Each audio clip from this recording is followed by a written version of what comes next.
bonjour à toutes et à tous, je suis très heureux d'ouvrir ce nouveau numéro des Échos des campagnes spécial abricot 2024 et d'ouvrir également avec vous un nouvel épisode de notre série sur la route de nos filières. Donc je me trouve aujourd'hui actuellement, vous le voyez derrière moi, en Grèce, dans la petite ville de Nafplio, qui se trouve au sud du pays, à peu près 1h30 au sud d'Athènes, au bord de la mer, au bord de la Méditerranée.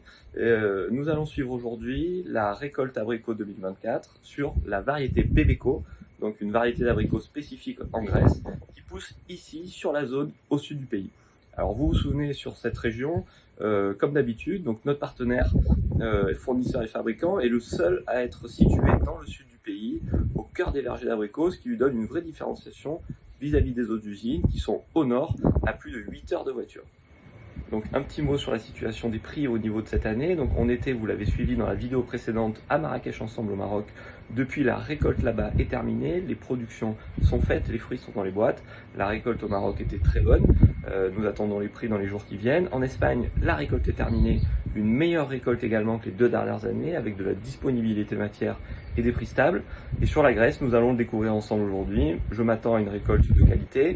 Le sujet actuellement concret sur la Grèce, et vous l'avez certainement suivi dans les médias, c'est la chaleur, puisqu'il fait actuellement plus de 30 degrés, il est 8 heures du matin. Je suis arrivé cette nuit à 2 heures, il faisait 26 degrés, et on nous annonce 45 degrés aujourd'hui, à tel point que les visites de l'Acropole à Athènes sont interrompues en pleine journée à cause de la chaleur. Donc on va suivre ce sujet, et on va voir si cela influe sur la campagne. On se retrouve à l'usine, dans quelques instants, derrière moi, pour suivre la récolte abricot. A tout de suite. Allez, me voilà à l'arrivée à l'usine qui se trouve derrière moi, vous le voyez, elle est en pleine récolte d'abricots qui est en cours. Donc on est actuellement au 9e jour de fabrication, il en reste 5 pour notre usine partenaire. C'est plutôt pas mal, c'est un bon chiffre puisque ça veut dire que la campagne va durer 14 jours, ce qui fait plutôt partie des durées les plus favorables sur les productions d'abricots. Le ciel est bien bleu, pas d'eau, pas de pluie. Alors je vous le disais ce matin en introduction, on a effectivement des fortes chaleurs, là il fait plus de 40 degrés actuellement sur la zone de récolte. Qu'est-ce que cela induit au niveau de nos contraintes de production?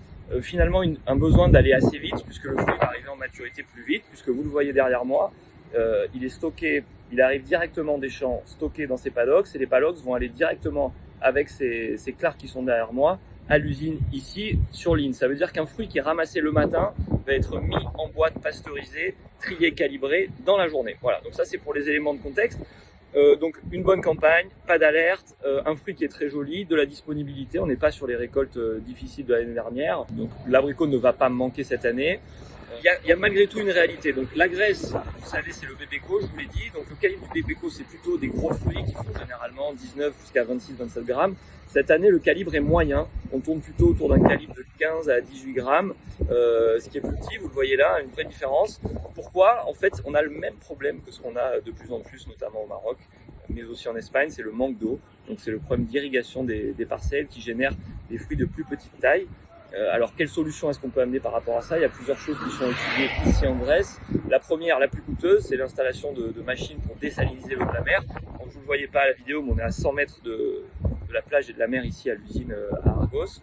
Elle est assez coûteuse. La deuxième, c'est de puiser en dessous, d'aller chercher des nappes phréatiques dans les sols. Voilà. Au niveau de la proximité de la mer, un petit message, on est ici avec des boîtes de conserve qui sont fabriquées par notre partenaire, donc en totale autonomie. On rajoute un vernis en extérieur de la boîte sur l'abricot, vous l'avez peut-être remarqué dans vos stocks, c'est pas le cas sur les autres fruits. Pourquoi est-ce qu'on rajoute ce vernis sur la boîte métal? C'est justement en raison de cette proximité de la mer à 100 mètres, puisque ça peut amener de l'oxydation avec le sel, tout simplement des embruns marins qui peuvent perturber la boîte. Est-ce qu'il y a de nouvelles variétés sur l'abricot en Grèce? Oui et non. Les variétés finalement sont assez visuellement agréables, mais on perd en goût. Et ensuite, les fermiers se sont rendus compte, les jeunes fermiers notamment, qui avaient plutôt opté sur ces nouvelles variétés, se rendent compte que finalement la productivité par arbre de ces variétés est assez faible, puisqu'on va sortir à peu près 20 kg de fruits par arbre sur ces nouvelles variétés. Donc le Bebeko, qui est vraiment propre, calibré, structuré, lui va pouvoir nous donner au bout de 6 à 7 ans, par arbre, 150 à 180 kg de fruits. Un constat quand même au niveau des fermes, difficulté pour trouver la main d'œuvre, puisque la matière, je vous l'ai dit, il y en a. À l'usine, pas de problème, il y a très peu de fabricants dans le sud du pays, donc on n'a pas de concurrence au niveau de la main d'œuvre usine. On a des difficultés ici sur la main d'œuvre dans les champs, on trouve de moins en moins de personnes. Il faut savoir qu'à l'époque, il y a 7 ou 8 ans, on payait 20 € la journée pour la cueillette.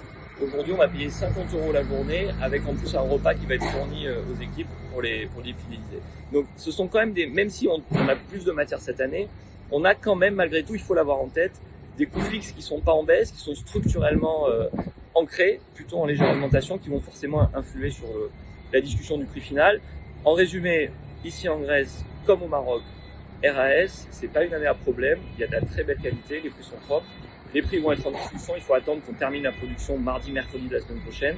On sait déjà qu'en Espagne, les prix sont stables, il devrait très vraisemblablement pas y avoir d'augmentation. On a des sujets de taxe recyclage qui peuvent éventuellement jouer à quelques centimes sur la boîte pour la France. Sur le reste, les discussions vont être ouvertes. On revient vers vous très certainement fin de semaine prochaine.